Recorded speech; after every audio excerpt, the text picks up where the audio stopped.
YouTube CEO Neal Mohan published a blog post on January 21st about new things coming in 2026. Some of the notable ones include Shorts feed changes to allow image posts. YouTube TV will be getting multi-view, allowing users to watch up to 4 different YouTube TV feeds at once. That's right, my friends. You can have quadruple the brain rot on your TV. Amazing. There will be updates to parental controls, and they will be simplifying parental controls, which I am very much in support of. There will be more monetization options for vertical streaming, which actually probably makes a ton of sense right now. Updates to YouTube Shopping, including having purchases baked into the app instead of redirecting to another store. Whoa. That'll be really good for people who are interested in selling things on the platform, and really bad for people with impulse control problems. Yeah. We've got tools for creators to swap out their baked-in ads and then resell and replace those ad spots at later dates, which is going to be an absolute gold mine for like very evergreen content creators.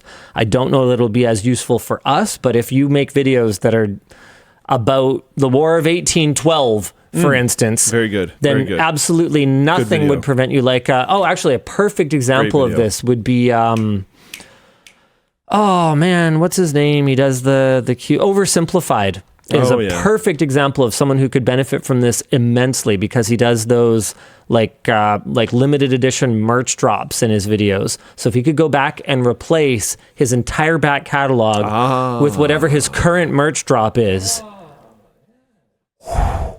Wow. That could be pretty, that could be very powerful for creators like that. What else we got? Some AI transparency labeling to help users identify when videos are made with AI, assuming they can even tell. Combats to AI slop. Didn't get into much detail there. I like the idea. Hopefully it executes well. They also gave some stats for YouTube. 200 billion views every day on Shorts alone. I really wonder how they calculate views on Shorts. Yep. According to a 2025 Kantar survey, 93% of 18 to 27-year-old US viewers agree YouTube helps you learn new skills. I wonder what the other 7% are. Probably not Shorts as much. Maybe they've never heard of YouTube. 79% of US teachers are using YouTube to teach students. $100 billion was paid out to creators, artists, and media companies in the last 4 years. That is a truly astronomical number. That's a lot. And then in 2024 in the US, YouTube says they contributed $55 billion to GDP and supported over 490,000 full-time jobs. That's wild. Almost 500,000 full-time, maybe not creators, right? Because there's a lot more full-time jobs than just me, like here at LTT. But like 500,000 full-time jobs? I could see that for sure. Yeah, I guess. Yeah. But like, I just never really thought about it that way.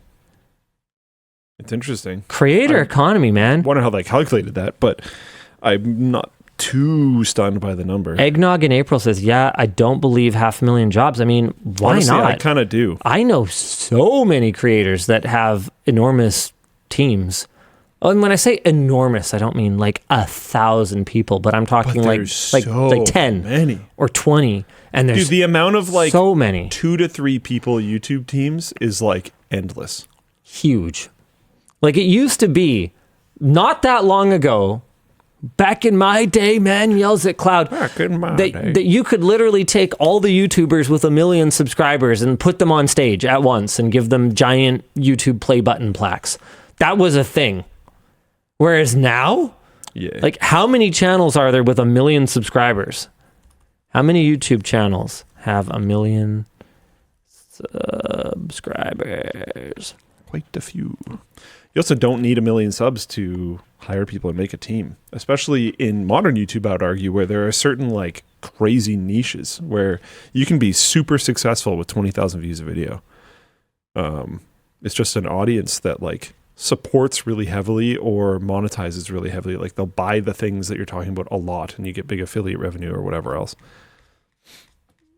Okay.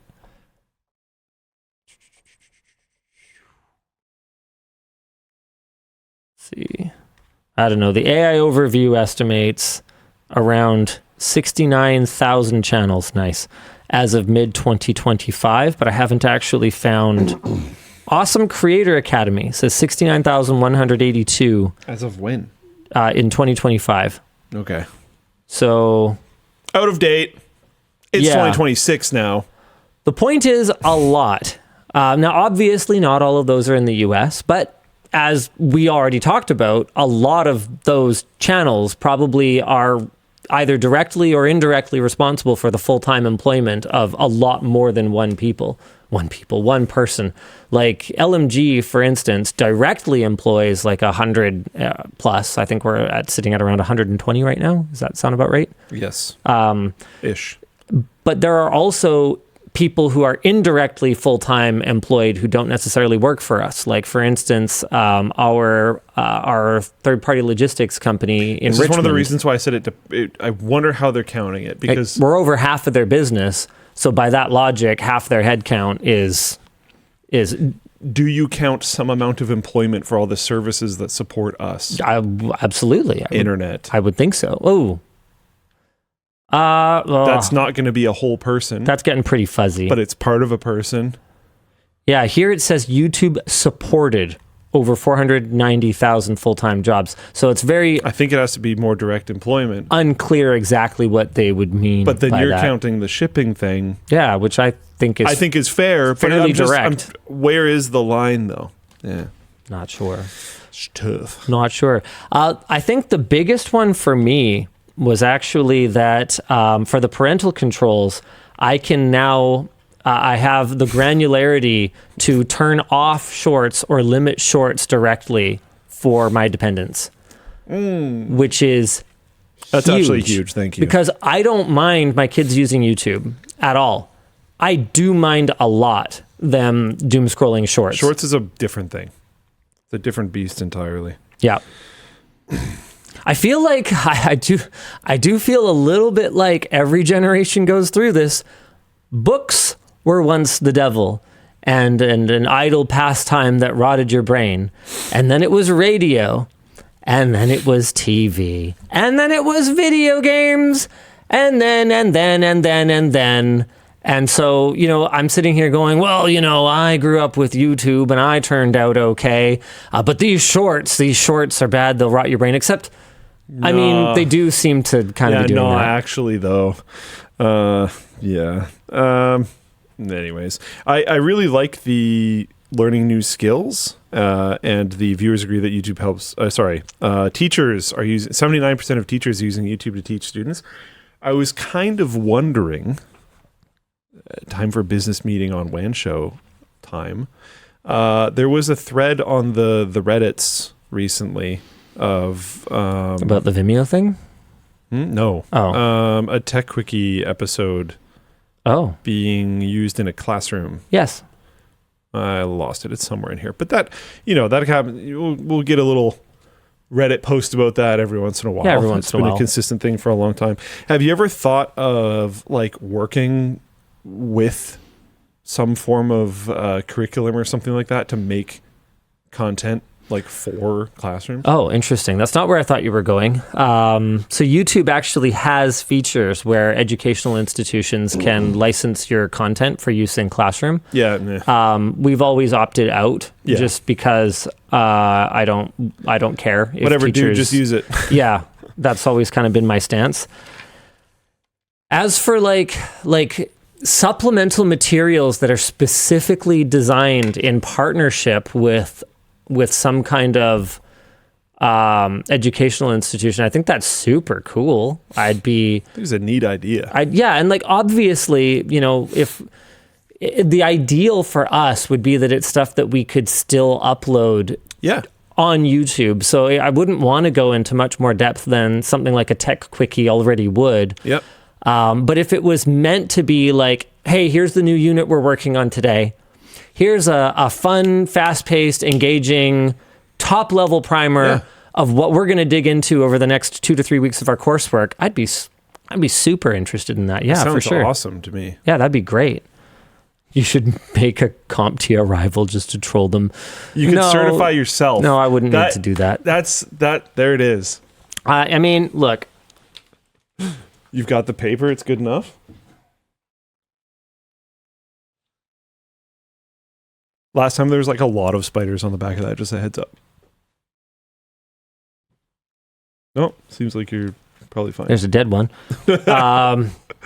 Listen, they can take away the actual certification online, but they can never take away this piece of paper that I printed for myself. You should pause the video and freeze frame that, and then zoom in and replace the name Linus Sebastian with your name and print your own. Nice. You should not. We would never endorse such a thing. What stands out to you from the YouTube blog? I mean, I didn't even see it in here, but that thing you told me about shorts and being able to control your kids' feeds is amazing. Yeah. That's awesome. I'm actually surprised that 79% of US teachers are using YouTube to teach students. Really? Like, I know we get those posts every once in a while. I didn't think it was going to be effectively 80% of teachers. I mean, so many teachers are like friggin' millennials now. Like, of course they... I get it. It makes sense. I'm just surprised that it's that high.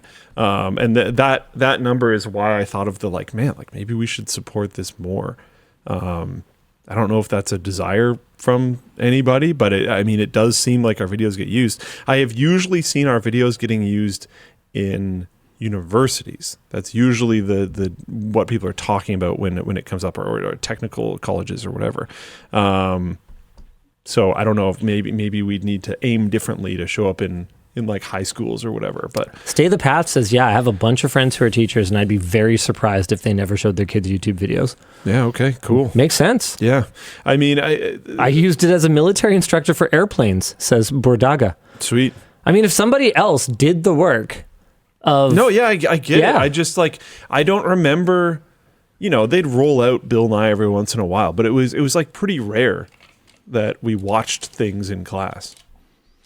Yeah, I guess that's true, isn't it?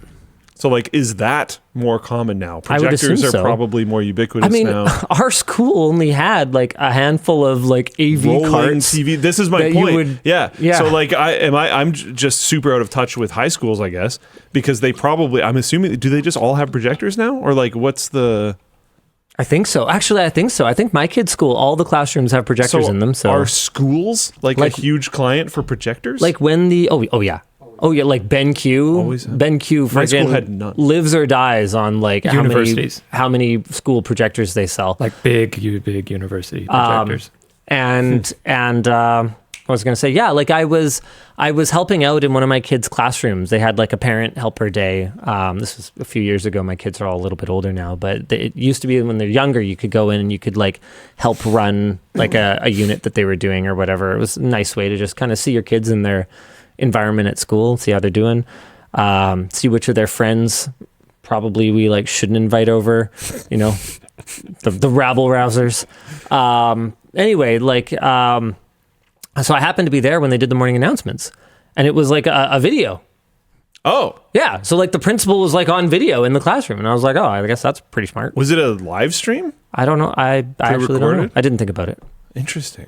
But they definitely all have projectors in their classrooms. Sure. Yeah, and if you think about it, yeah, why not? Yeah, no, it makes sense. I don't know. Projectors, I haven't been back to high school since high school. Projectors a few $100, $1,000. You gotta throw a little screen on there and some networking.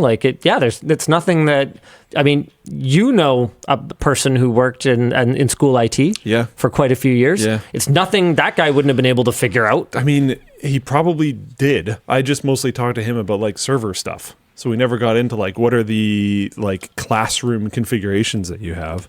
But yeah, it's really interesting. The whole story is very long, so I probably won't go through the whole thing. But I was recently on a trip that ended up a little haphazard, and I ended up in a location I did not expect at a very, very, very small town. And I had Are you not going to talk about the town visit? I was going to ask you about it later on the show. It's just a long story. Yeah, sure, fine. Maybe later. Maybe later.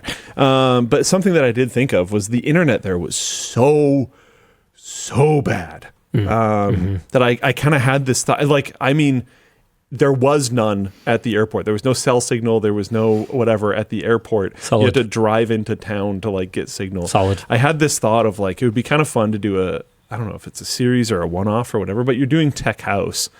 Could there be like Tech Tiny Town where it's like... You are just trying to push this Linus Town thing. We set up... Oh, I didn't even think... That's brilliant. No, it's not brilliant. No, that's a great idea. Great idea, Linus. That's fantastic. Fantastic idea. This is why you're the mayor of Linus Town. That makes sense. He's so smart. He's so intelligent. That might be one of the best ideas you've ever had. Our greatest dear leader. You could totally just buy a tiny town. I'm getting cookies. What a phenomenal idea. Always one after the other. Look at him go. Walking off the stage, not running this time.